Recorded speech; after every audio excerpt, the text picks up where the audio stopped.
हरियाणा के पानीपत से एक ऐसा चौंकाने वाला मामला सामने आया है जिसमें CIA 1 in charge sub inspector Sandeep Chahal पर जमीनी विवाद में धमकियां देने और अपने पद की ताकत का दुरुपयोग करने का आरोप है।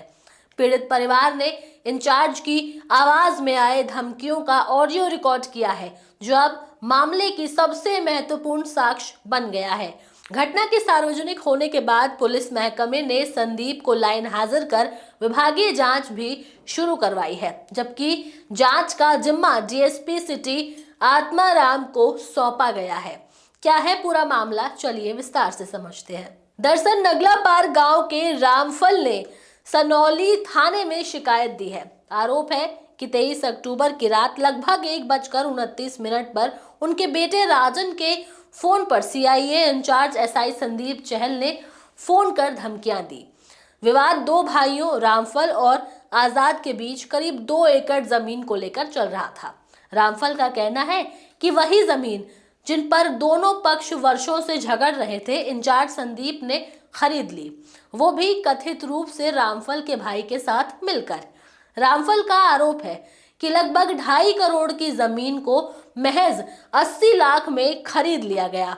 शिकायत में बताया गया है कि संदीप पहले उस जमीन के मामलों की जांच में आईओ भी रहे, यानी वही अफसर जिसने किसी तरह मामले की जांच की थी, बाद में जमीन खरीदने वाला पक्ष बन गया।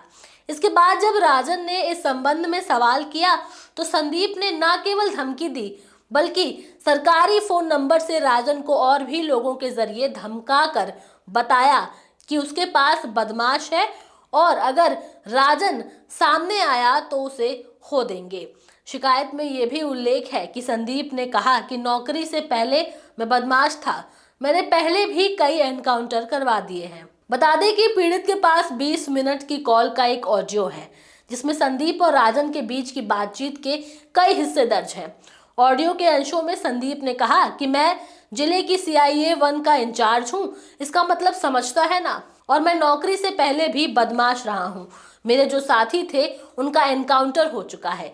राजन की बेचैनी और भय भी स्पष्ट है। उसने बार बार कहा कि वो हरिद्वार में है और बहन के घर भैया दूज मनाने गया है, पर धमकियां जारी रहीं।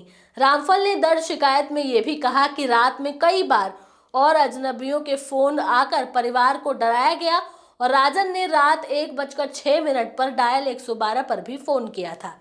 इस केस में कम से कम 3 गंभीर समस्याएं स्पष्ट रूप से दिखती हैं। वही अफसर जो मामले का आईओ था, बाद में जमीन खरीदता है, इससे जांच की निष्पक्षता पर प्रश्न उठते हैं। दूसरा, सरकारी पद और नंबर से निजी मकसद के लिए संपर्क करना और अपने पद का हवाला देकर खतरनाक बयान देना संवैधानिक और पुलिस सेवा नियमों के खिलाफ है।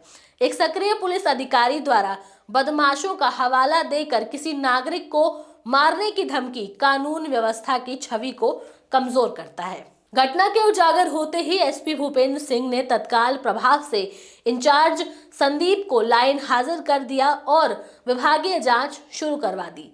सीआईए 3 प्रभारी इंस्पेक्टर विजय को सीआईए 1 की अतिरिक्त जिम्मेदारी सौंपी गई है, जबकि केस की जांच डीएसपी आत्माराम को दी गई है। ये कदम प्रशासन की ओर से त्वरित दिखाई देते हैं। अब जरूरत है तुरंत एफआईआर दर्ज कर आपराधिक धमकी, साजिश और पद के दुरुपयोग के आरोपों की गुणवत्ता जांची जानी चाहिए। आदेश देना चाहिए कि संबंधित सरकारी मोबाइल और कॉल डिटेल तत्काल सील कर फॉरेंसिक ऑडिट हो। ऑडियो की सत्यता के लिए विशेषज्ञ परीक्षण जरूरी है। इसके साथ ही विभागीय सजा के साथ साथ आपराधिक मुकदमा भी चलना चाहिए। ये मामला सिर्फ आपसी जमीनी विवाद का नहीं, बल्कि पुलिस व्यवस्था में जवाबदेही और शक्ति के दुरुपयोग का संकेत है। जनता तब तक पुलिस पर भरोसा नहीं कर सकती जब तक ऐसे आरोपों की पारदर्शी, त्वरित और निष्पक्ष जांच ना हो। कुल मिलाकर अब ये देखना खास होगा कि आगे इस मामले पर क्या एक्शन लिया जाता है। क्या सीआईए 1 पर कोई कार्रवाई होगी या फिर ये मामला ठंडे बस्ते में चला जाएगा। बहरहाल इस खबर में इतना ही। ये खबर आप लोगों को कैसी लगी, आप हमें कमेंट सेक्शन में ज़रूर बताएं। इसके साथ ही हमारे चैनल न्यूज़ टाइम को सब्सक्राइब करें, लाइक करें, शेयर करना ना भूलें। नमस्कार।